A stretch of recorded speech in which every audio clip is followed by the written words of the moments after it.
Dust billows into the stagnant air, choking the sunlight. In the center of the cloud, a silhouette of violence freezes. One half-ton predator stands atop another.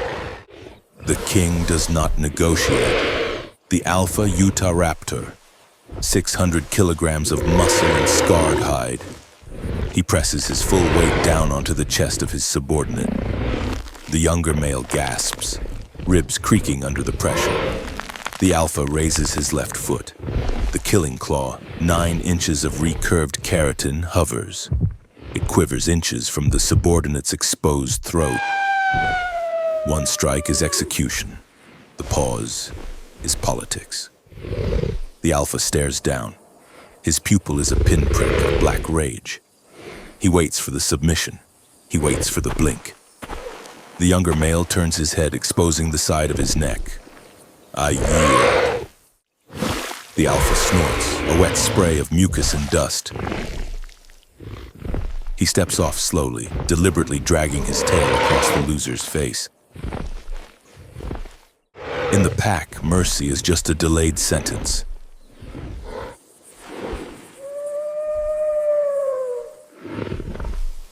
Early Cretaceous Utah, the Cedar Mountain Formation. It is a world of red rock and baking scrubland.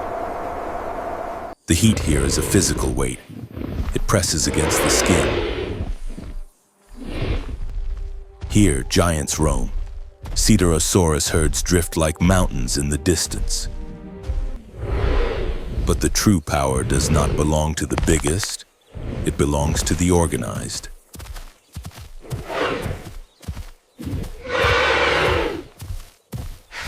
The pack rests in the shade of a gnarled conifer. They are feathers and scales, a family bound by blood and bloodshed. 5 individuals, a coalition of killers. The alpha male grooms his forearm feathers, removing ticks with surgical precision. His body is a map of history. A ragged scar runs from his snout to his ear, a trophy of war.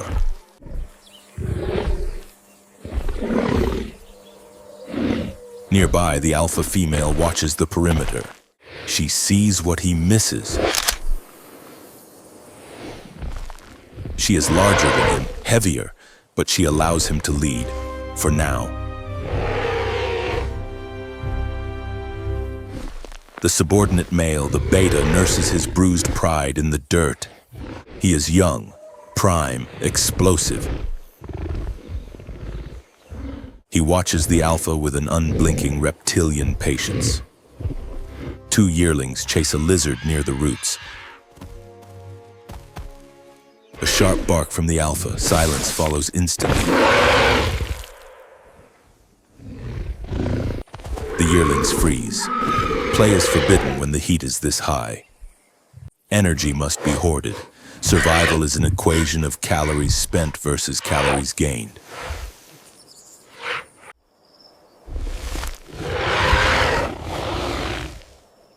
"3 days without a kill.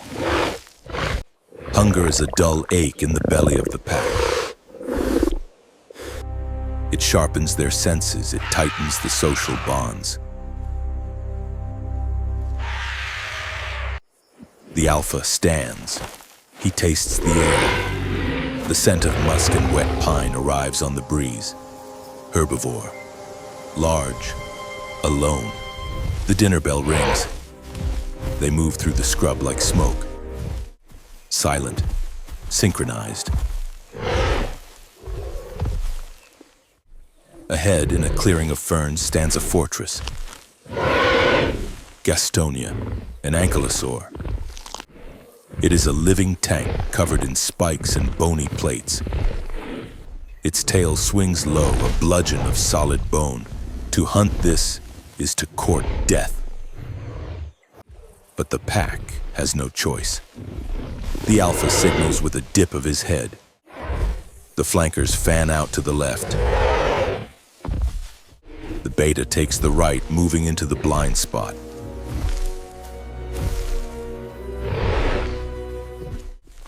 The Gastonia continues to graze, oblivious to the tightening noose. The alpha creeps forward, placing each toe pad with extreme care. He needs the beta to distract the head. He needs the flankers to harry the tail. Only then can he leap for the soft underbelly. The plan is perfect. The execution is fragile. The beta is in position. He sees the alpha waiting for the signal. But the memory of the dust and the shame burns in him. He wants the glory. He wants the kill shot. Instead of fainting, the beta charges. Too soon. The alpha male roared as if to say to beta, "The plan has been ruined." The Gastonia pivots instantly. The element of surprise evaporates like water on hot stone. The Gastonia swings its tail like a wrecking ball. The flankers scatter, breaking formation to survive. The beta is caught in the open, exposed by his own greed. He scrambles back, claws tearing at the dry earth. The tail misses his skull by a breath, shattering a sapling behind him. Chaos is the enemy of the pack. The alpha roars, a command to retreat. The hunt is burned, the energy is wasted. They left the fortress. Gastonia continued to leisurely enjoy the sunshine, a glorious victory. The retreat is silent and bitter. Back at the resting site, the hunger is now a physical pain. The alpha stalks toward the beta. There is no pin this time. Just a look.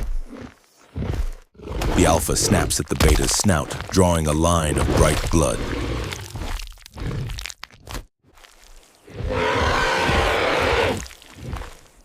Incompetence is a thief. It steals life from the family. The beta does not whine. He licks the blood. He tastes his own failure, and it tastes like rage.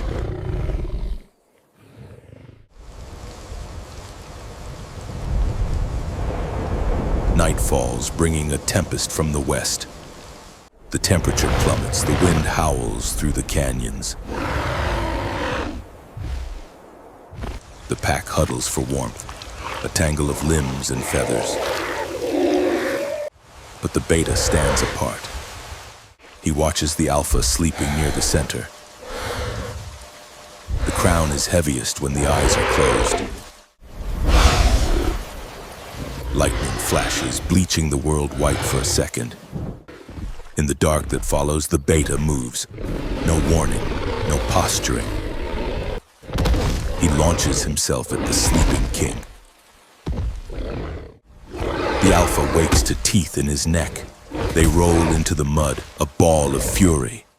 The pack scatters, shrieking, clearing the arena. This is civil war. The beta has the advantage of youth and surprise. He slashes the alpha's shoulder, opening a deep flap of skin. But the leader has the advantage of experience accumulated through countless battles. The old king twists, using his weight to crush the younger male. He kicks out with both legs. The sickle claws find purchase in the beta's belly.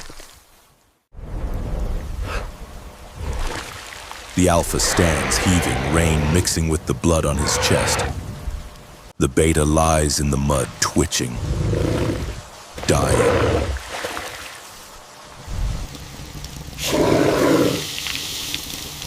Ambition is a fire. It burns the holder first. The alpha looks at the pack. They lower their heads. The hierarchy is restored.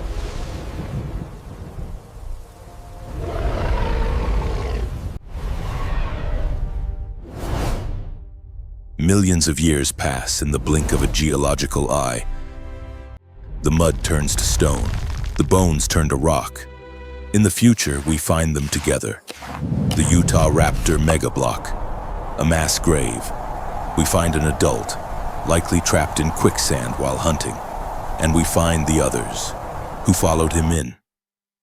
Science tells us they lived together. The rocks tell us they died together. Their greatest strength, their unity, was also their final trap. Back in the storm, the alpha stands over the corpse. He is wounded. He is tired. He has won the night, but he has lost a hunter. Tomorrow, the Gastonia will still be waiting. He looks into the dark, watching for the next pair of ambitious eyes. To rule the pack is to be the most alone of all. Long live the king.